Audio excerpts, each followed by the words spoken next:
Halo, assalamualaikum teman-teman. Berjumpa lagi dengan saya Lola Ratna Dewi Huta Suhud. Pada video kali ini saya akan membahas mengenai materi siklus audit persediaan dan pergudangan.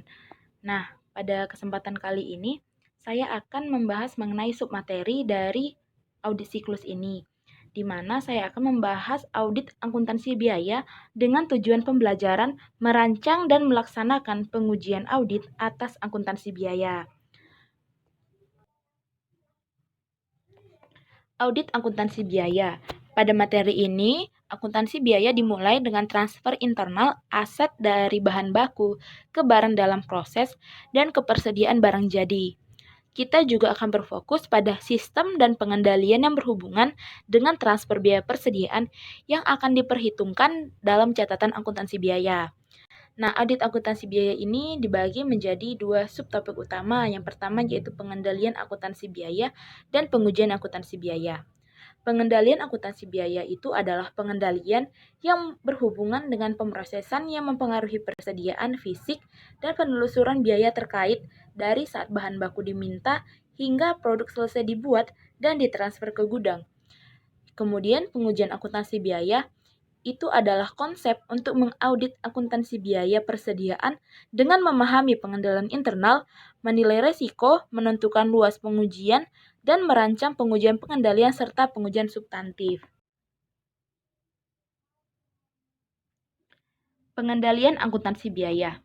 Pengendalian akuntansi biaya terbagi menjadi dua submateri. Yang pertama adalah pengendalian fisik terhadap bahan baku, barang dalam proses, dan persediaan barang jadi. Di sini auditor akan melakukan observasi terhadap pengendalian fisik yang telah dilakukan oleh perusahaan terhadap bahan baku, barang dalam proses, dan persediaan barang jadi. Yang kedua, pengendalian terhadap biaya terkait. Maksudnya di sini auditor akan melakukan observasi terhadap biaya apa saja yang terkandung di dalam proses produksi tersebut, di mana hampir semua perusahaan memerlukan pengendalian fisik terhadap asetnya untuk mencegah kerugian akibat penyalahgunaan dan pencurian. Untuk melindungi aset, sebagian besar perusahaan memisahkan secara fisik dan membatasi akses ke area penyimpanan bahan baku, barang dalam proses, serta barang jadi untuk mengendalikan pergerakan persediaan tersebut.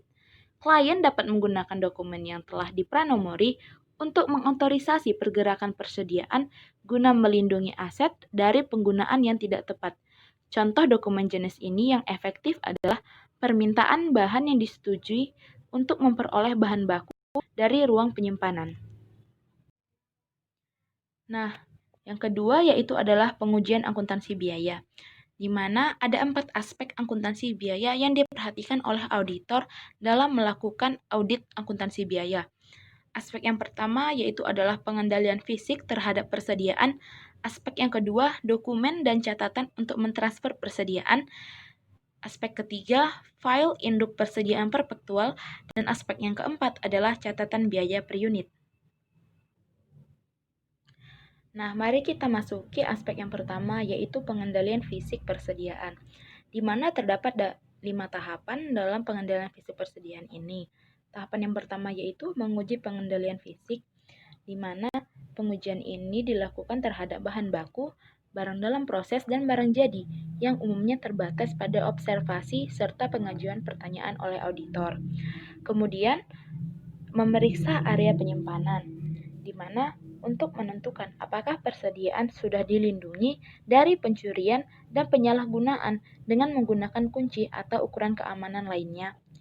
Yang ketiga, yaitu meminta kustodian persediaan menjalankan tugas, yaitu auditor akan meminta penanggung jawab bagian gudang untuk melakukan pengawasan persediaan yang telah dimonitori sebelumnya. Kemudian menyimpulkan apakah pengendalian sudah memadai atau tidak. Setelah auditor melakukan 3 tahapan sebelumnya, auditor akan melakukan penarikan kesimpulan mengenai apakah pengendalian yang dilakukan oleh perusahaan klien dapat diterima atau tidak. Nah, apabila pengendalian internal yang dilakukan oleh perusahaan klien tidak memadai, maka auditor perlu memperluas observasi pengujian yang ada di tahapan kelima. Aspek yang kedua adalah dokumen dan catatan persediaan. Perhatian auditor tertuju pada verifikasi persediaan dari satu lokasi ke lokasi lain yang dicatat memang ada. Maksudnya di sini adalah perpindahan pencatatan yang dilakukan di dalam perusahaan, apakah dapat dipertanggungjawabkan dengan fakta yang ada. Yang kedua, produk diberi label dengan kode batang terstandarisasi yang dapat dipindai oleh pembaca dan teknologi. Artinya, produk yang telah diproduksi diberi label yang dapat dipahami. Nah, ketika auditor mengaudit transfer persediaan, terdapat 3 tahapan. Yang pertama, auditor harus memahami pengendalian internal klien. Di sini adalah auditor akan mencatat transfer sebelum dapat melaksanakan pengujian yang relevan. Nah, tahapan yang kedua, melaksanakan pengujian pengendalian atau pengujian substantif. Setelah auditor memahami pengendalian internal, auditor dapat dengan mudah melaksanakan pengujian pengendalian atas transaksi dengan memeriksa dokumen serta catatan untuk menguji tujuan keterjadian dan keakuratan bagi transfer barang dari ruang penyimpanan bahan baku ke lini perakitan manufaktur. Nah, tahapan yang ketiga, memeriksa dokumen dan catatan untuk diuji, di mana auditor akan memastikan bahwa semua barang yang diproduksi telah dikirim secara fisik ke ruang penyimpanan barang jadi. Aspek yang ketiga yaitu file induk persediaan perpetual. Reliabilitas file induk persediaan perpetual mempengaruhi penetapan waktu dan luas pemeriksaan.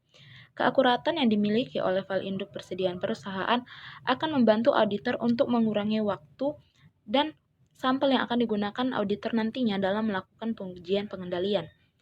Jika file induk sudah akurat, auditor dapat menguji persediaan sebelum tanggal neraca. Auditor dapat mengurangi pengujian jika klien memiliki informasi yang dapat diandalkan oleh auditor.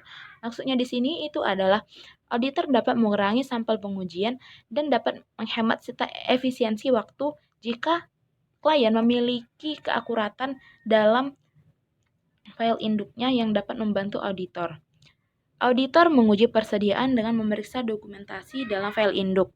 Sebagai bagian dari pengujian atas catatan perpetual, auditor dapat memeriksa dokumen pendukung aktivitas persediaan yang mencakup penambahan persediaan bahan baku yang diperlukan, pengurangan persediaan bahan baku yang akan digunakan dalam produksi, kenaikan persediaan barang jadi ketika barang telah selesai diproduksi, dan penurunannya jika barang jadi telah terjual.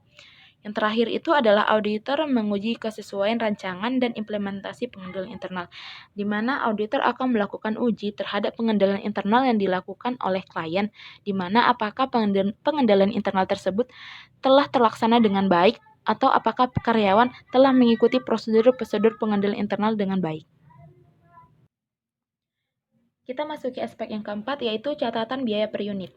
Hal yang dilakukan auditor dalam menguji catatan biaya per unit adalah yang pertama, auditor memahami pengendalian internal klien, di mana auditor harus memahami pengendalian internal dalam sistem akuntansi biaya, di mana pemahaman ini menghabiskan banyak waktu karena arus biaya diintegrasikan dengan catatan akuntansi dalam 3 siklus lainnya. Yang pertama itu adalah siklus akuisisi dan pembayaran, siklus penggajian dan personalia, dan yang ketiga adalah siklus penjualan dan penagihan. Yang kedua adalah melakukan verifikasi internal, di mana setelah auditor memahami pengendalian internal klien, maka auditor akan melakukan verifikasi internal atas catatan akuntansi biaya yang melibatkan konsep dengan yang dibahas dalam catatan verifikasi atas transaksi akuisisi, penggajian, dan penjualan. Nah, ketika menguji transaksi akuisisi, auditor harus menelusuri unit dan biaya per unit bahan baku ke penambahan yang dicatat dalam file induk persediaan perpetual serta total biaya ke catatan akuntansi biaya. Nah, yang ketiga adalah menentukan kewajaran biaya overhead manufaktur, di mana auditor akan menentukan suatu kewajaran yang dibebankan oleh klien ke barang dalam proses karena manajemen harus membuat asumsi yang mempengaruhi alokasi overhead yang dapat mempengaruhi secara signifikan biaya per unit persediaan, sehingga penilaian persediaan menjadi wajar.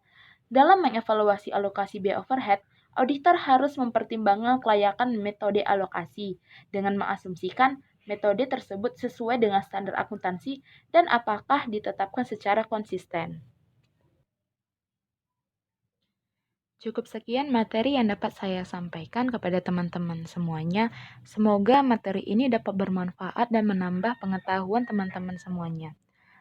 Saya juga ingin mengucapkan terima kasih terhadap teman-teman yang telah menonton video saya sampai habis.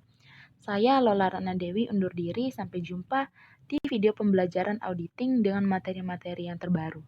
Assalamualaikum warahmatullahi wabarakatuh.